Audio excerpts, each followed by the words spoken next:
Hello everybody. आज का हमारा टॉपिक है उपसमुच्चय और प्रश्नावली 1.3।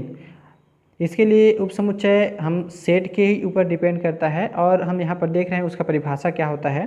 तो यदि समुच्चय ए का प्रत्येक अवयव समुच्चय बी का भी एक अवयव है तो ए बी का उपसमुच्चय कहलाता है।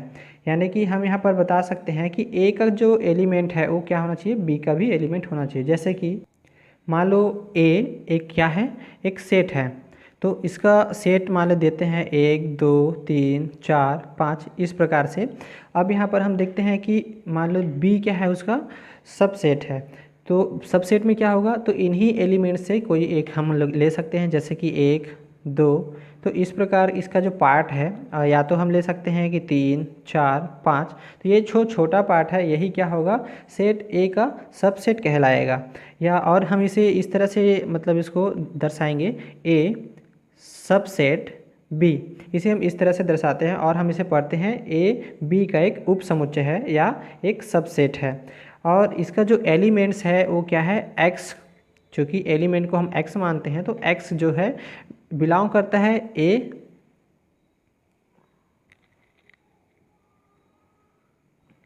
और एक्स जो एलिमेंट है वो बिलोंग करता है बी। यानी कि ये दोनों में ही क्या करेगा, बिलोंग करेगा दोनों सेट में, क्योंकि एक्स का एलिमेंट ए में भी है और बी में भी है। फिर है अधिसमुच्चय यानी कि सुपर सेट। यदि ए सबसेट बी तब बी समुच्चय ए का अधिसमुच्चय कहलाता है। इसे हम बी सुपर सेट ए से लिखते हैं।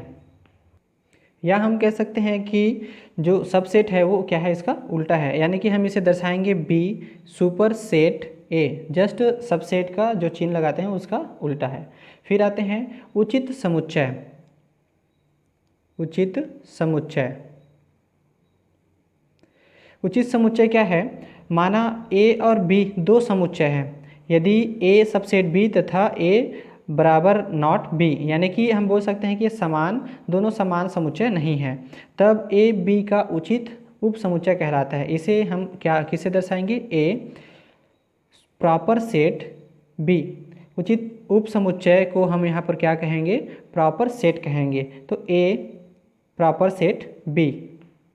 अब हम इसे इस प्रकार समझ सकते हैं कि प्रॉपर सेट होने के लिए क्या होना चाहिए, तो सबसे पहले तो ये जो है ए बी का सबसेट होना चाहिए, ए बी का सबसेट है। और दूसरा होना चाहिए ए बराबर नॉट बी, यानी कि जो एलिमेंट्स यानी कि ए का सेट है वो बी के सेट के एलिमेंट से कुछ कम या ज़्यादा होने चाहिए। यानी कि मान लो इसमें 3 एलिमेंट्स दिए हैं तो इसमें भी 3 नहीं होना चाहिए, इसमें 3 से अधिक या 3 से कम होने चाहिए। तो हम इसे क्या बोलेंगे, ए बराबर नॉट बी, यानी कि समान समुच्चय। जब दोनों कंडीशन हमारा यहाँ पर लागू होता है तब की स्थिति में हम इसे उचित उपसमुच्चय यानी कि प्रॉपर सेट कहते हैं। नेक्स्ट प्रॉपर्टीज़ है उपसमुच्चय के प्रगुण यानी कि प्रॉपर्टीज़ ऑफ सबसेट। अब इसके 5 प्रॉपर्टी यहाँ पर बताए गए हैं। फर्स्ट है रिक्त समुच्चय प्रत्येक समुच्चय का उपसमुच्चय होता है, ये हम पीछे ही पढ़ चुके हैं। तो फाई जो है हर एक जितने भी सेट दिए रहेंगे उसमें बिल्कुल फाई जो है एक उपसमुच्चय कहलाएगा। दूसरा आता है प्रत्येक समुच्चय स्वयं का उपसमुच्चय होता है। यानी कि हम जब उपसमुच्चय बनाते हैं तो वहाँ पर जिस सेट जो होता है उसे हम तो स्वयं ही उपसमुच्चय मान लेते हैं। जैसे कि ए एक सेट है और इस सेट में हम ले लेते हैं 1 2 3 इस प्रकार से। तो इसमें हमारा क्या हो जाएगा कि हम यहाँ पर क्या बना रहे हैं, प्रत्येक समुच्चय स्वयं का उपसमुच्चय होता है। तो इसका उपसमुच्चय क्या क्या हो सकता है, तो सबसे पहले तो हम लोग फाई एक क्या ले सकते हैं, उपसमुच्चय होता है। तो यहाँ पर हमारा फाई हो जाएगा। दूसरा हमारा हो जाएगा यहाँ पर 1 और हो जाएगा 2, इस प्रकार से यहाँ पर हो जाएगा 3।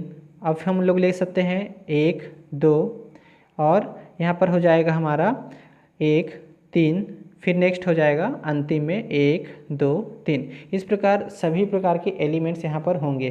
तो 3 यहाँ संख्या है इसलिए 3 की घात यानी कि 3 आपका होगा एलिमेंट, ठीक है। तब यहाँ पर कहा जा रहा है कि ये जो हमारा सेट ये भी क्या है, ये तो सेट है ही, साथ ही ये हमारा सबसेट होगा। फिर नेक्स्ट हमारा है यदि ए सबसेट बी तथा बी सबसेट सी। यहाँ पर बताया जा रहा है ए सबसेट बी और B सबसेट C। तो इस कंडीशन में चूँकि दोनों ही एक दूसरे के लिए क्या है, सबसेट है, तो हम B और C को भी क्या मान सकते हैं, सबसेट, यानी कि B सबसेट क्या होगा, C होगा। फिर आते हैं चौथा, A is equal to B, यदि और केवल यदि A सबसेट B तथा B सबसेट A है। तो ये दोनों आपस में बराबर कब होंगे, जब हमारा ये जो सबसेट है, यानी एक दूसरे का क्या होना चाहिए, सबसेट होना चाहिए, यानी कि B जो है A का सबसेट है और A जो है B का सबसेट हो। तो दोनों कंडीशन में हमारा क्या होगा, दोनों ही हमारा A is equal to B होगा, यानी कि दोनों ही आपस में क्या होंगे, बराबर होंगे, समान समुच्चय हम जिसे कहते हैं। पांचवा है n अवयवों सहित परिमित समुच्चय के उप समुच्चयों की संख्या 2 पावर n होती है। यानी कि हम यहाँ पर बता सकते हैं कि जो हम सेट यहाँ पर लेते हैं वो तो हमारा एक सेट है ही, अब इनकी संख्या यानी कि n, यहाँ पर हम n मान सकते हैं, चूँकि संख्या कितना है, 1 2 3, तो n बराबर यहाँ पर क्या है, 3 है। अब हम यहाँ पर इसको किस तरह से बताएंगे, इसमें टोटल कितने सबसेट यानी कि एलिमेंट होंगे, तो हम यहाँ पर ले सकते हैं 2 की पावर n। अब यहाँ पर हमारा क्या हो जाएगा, 2 की पावर n के स्थान पर हम 3 लिखेंगे, यानी कि यहाँ टोटल हो जाएगा 8, यानी कि 8 एलिमेंट हमारा यहाँ पर आने चाहिए, 8 सबसेट। तो हमारा यहाँ पर फाई एक रिक्त समुच्चय है, 1 2 3, और ये सब हम लोग जो बना चुके हैं।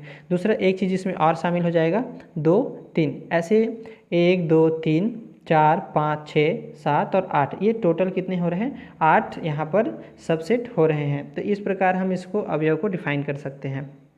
नेक्स्ट है अंतराल R के उप समुच्चय के रूप में। अब यहाँ पर हम पढ़ेंगे विवृत अंतराल और संवृत अंतराल। अब यहाँ पर विवृत अंतराल यानी कि ओपन इंटरवल। अब ओपन इंटरवल क्या होता है, तो यहाँ पर हमें बताया जा रहा है वास्तविक संख्याओं का समुच्चय इस रूप में एक विवृत अंतराल कहलाता है। यानी कि ये डिफाइन किया गया है कि यदि जो हमारा A B दो एलिमेंट्स यहाँ पर बताया गया है, और इसमें आपका ब्रैकेट को भी ध्यान देना है कि ये कौन सा ब्रैकेट है, तो सबसे छोटा ब्रैकेट है, is equal to x belongs to R। R means होता है real number, and A is less than x is less than B।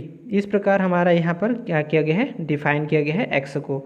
तो हम यहाँ पर क्या बता सकते हैं, एक रेखा है और इस रेखा में दो बिंदु स्थित है, दोनों बिंदु हम लोग मान लेते हैं A और B है, जो कि एक रियल नंबर है।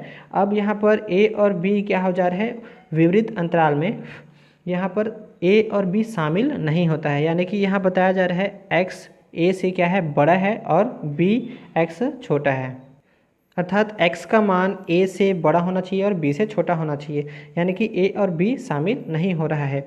तो हम यहाँ पर बोलेंगे A B, ये जो इंटरवल है इसमें A और B शामिल नहीं है, और इसके बीच के आने वाले प्रत्येक बिंदु क्या होंगे, इसके अंदर शामिल होंगे।